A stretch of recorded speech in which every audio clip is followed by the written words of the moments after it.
एक दिन वृंदावन के लोगों के मन में एक शंका हो गई।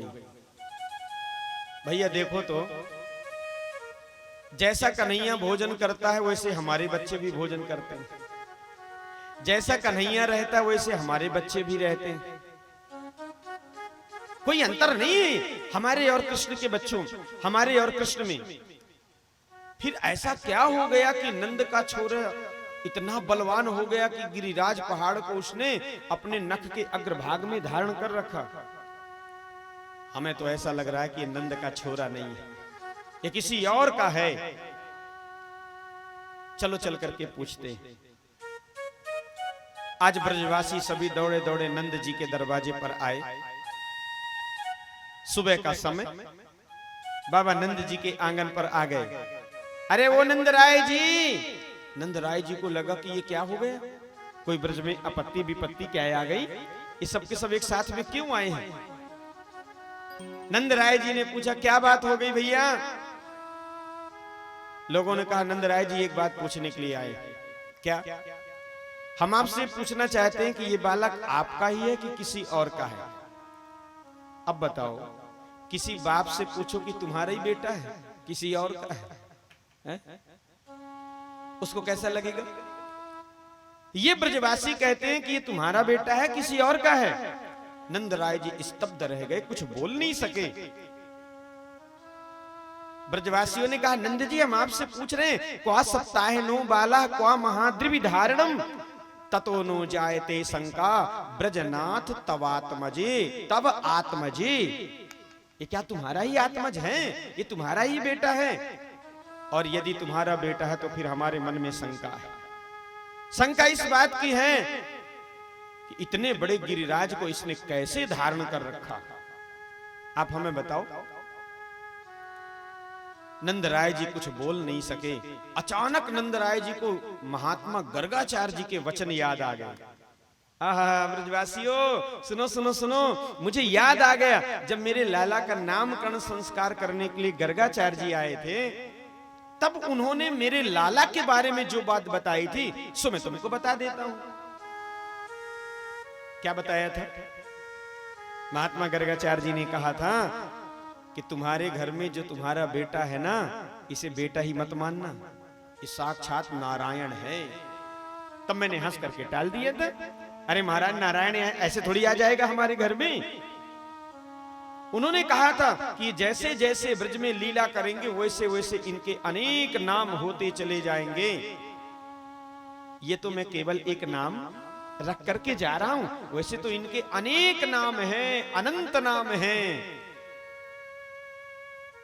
बहूनि सन्ति नामानि रूपाणि चासुतस्य ते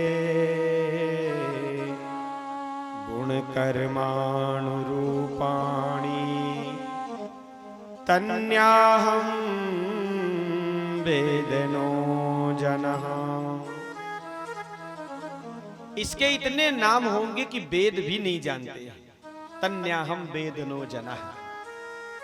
और इतनी बात जब ब्रजवासियों ने सुना कि अरे भैया ये तो नारायण का अवतार ही हमारे यहां ब्रज में आ गया है,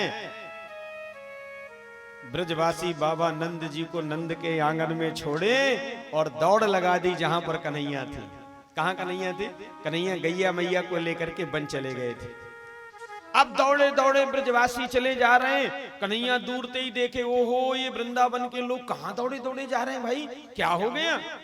सो कन्हैया ने जोर से आवाज लगाई, अरे ब्रजवासियों सुनो सुनो, कहां जा रहे हो सब के सब, नेक देखो मुझे, मैं इस पेड़ के नीचे खड़ा हूं।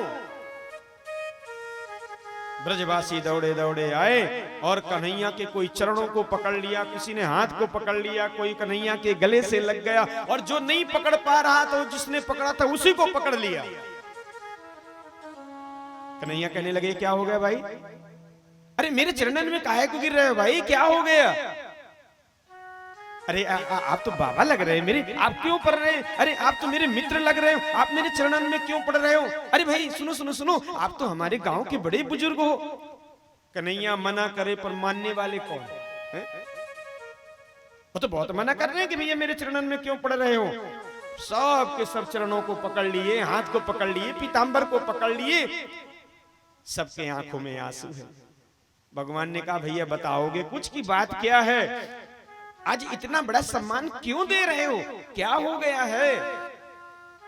ब्रजवासी रो करके कहने लगे लाला आज तक हमसे बड़ी गलती हुई, आज तक हमने ये जाना नहीं कि तू भगवान है। छोटे छोटे नन्हे नन्हे बाल सखा रोने लगे। वो मधुमंगल, वो मनसुका, वो ऋषभ, वो ओजस्वी हाथ को पकड़ करके दबा दिया। कन्हैया के लाला हम ते बहुत बड़ी गलती हो गई, कितनी बार हमने तेरे कान को पकड़ा होगा और कितनी बार तुझे घोड़ा बना के तेरे ऊपर पीठ पे बैठे होंगे। लाला तूने पहले क्यों नहीं बताया कि हम भगवान हैं?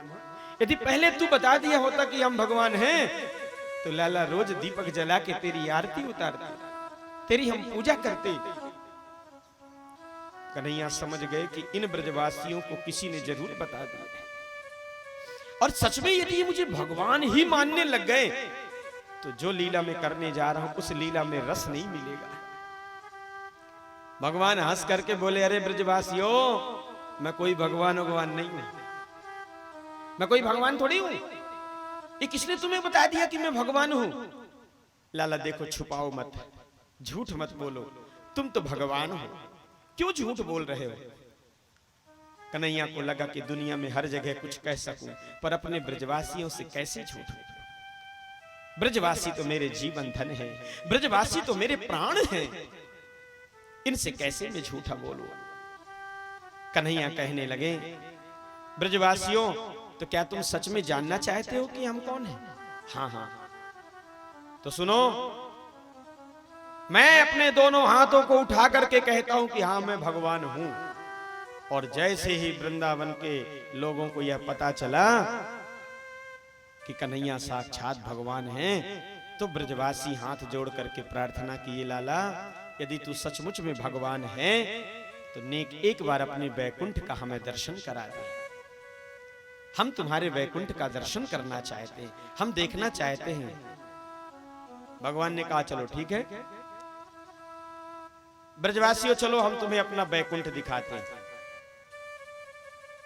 एक काम करो, ये जो ब्रह्म कुंड है ना, इस ब्रह्म कुंड में डुबकी लगाओ और डूबोगे ब्रह्म कुंड में और सीधे निकलोगे वैकुंठ में। हाँ आज भी वृंदावन में ब्रह्म कुंड है, लोग ब्रह्म कुंड में आचमन करते हैं। ब्रह्म कुंड में ब्रजवासी जैसे ही जाकर के गोता लगाने लगे, डूबते तो हैं, जाके छलांग लगाते हैं ब्रह्म कुंड में और सीधे निकल करके चले जाते हैं वैकुंठ में। वैकुंठ पहुंच जाते हैं, सारे के सारे ब्रजवासी वैकुंठ पहुंच गए। आहा क्या वैकुंठ है, कितना सुंदर वैकुंठ है। वैकुंठ को देख करके ब्रजवासी बड़े प्रसन्न हो गए। न यहाँ आधी है न व्याधि है और न किसी तरह कोई अपने उपाधि को लेके भाग रहा है, यहाँ सब सारे द्वंद्वों से मुक्त हैं। ऐसा सुंदर ये वैकुंठ है। मधुमंगल ने कहा भैया देखो देखो यहीं कहीं हमारा कन्हैया भी होगा, खोजो उसे, कहां गया? देखे तो गोविंद चतुर्भुज रूप में नारायण स्वरूप में विराजमान है। बड़े बड़े देव वृंद ऋषि महात्मा सब उनकी स्तुति और सेवा में लगे हुए हैं। मनसुका ने कहा अरे लाला के देखो देखो देखो इसकी ठाठ तो देखो, कैसे सुंदर ऊंचे सिंहासन पे बैठा है। चलो अपने लाला के पास चलते हैं लाला से मिलने के लिए। मधुमंगल मनसुखा ऋषभ सब दौड़े दौड़े ब्रजवासी लोग जाने लगे। सो किसी सेवक ने हाथ पकड़ करके रोक लिया। ए सुनो, कहां जा रहे हो? बोले अपने लाला से मिलने। ये तुम्हारा वृंदावन नहीं है कि जब चाहो सो मिल लो, ये बैकुंठ है। यहाँ सेवक नीचे रहते हैं और स्वामी ऊपर रहते हैं। सेवक स्वामी का दर्शन करते हैं। मधुमंगल ने कहा मनसुका तो इससे अच्छा तो अपना वृंदावन था, कौन बैकुंठ चाहेगा? ऐसा बैकुंठ हमें नहीं चाहिए कि जहां स्वामी ऊपर बैठा रहे, ना हमसे बोले ना बातचीत करे। अरे हमारा वृंदावन का ठाकुर क्या बिगाड़ा है? हमारा वृंदावन का ठाकुर कितना भोला भाला है। जब चाहो लाला चलो गैया चराए बे को, ठीक तैयार, गैया चराने के लिए चला गया। लाला चलो आज तो खेल खेलना है, सो लाला तैयार, खेल खेलने के लिए तैयार। लाला तू हार गया, तू घोड़ा बन जा, तेरे पीठ पे हम बैठ जाए। और अपने वृंदावन के भगवान के पीठ पे हम बैठ जाते हैं और वो बेचारा घोड़ा बन करके चला जाता है, हम उसके पीठ में बैठे रहते। ये बैकुंठ अच्छा कि वृंदावन? और ऐसा मन में विचार जैसे ब्रजवासियों के आया, उसी क्षण भगवान अपने ऐश्वर्य शक्ति को खींच लेते हैं और जहां पर थे ब्रजवासी वहीं दिखाई देने लगे। इस तरह से भगवान ने ब्रजवासियों को अपने दिव्य वैकुंठ लोक का दर्शन कराया।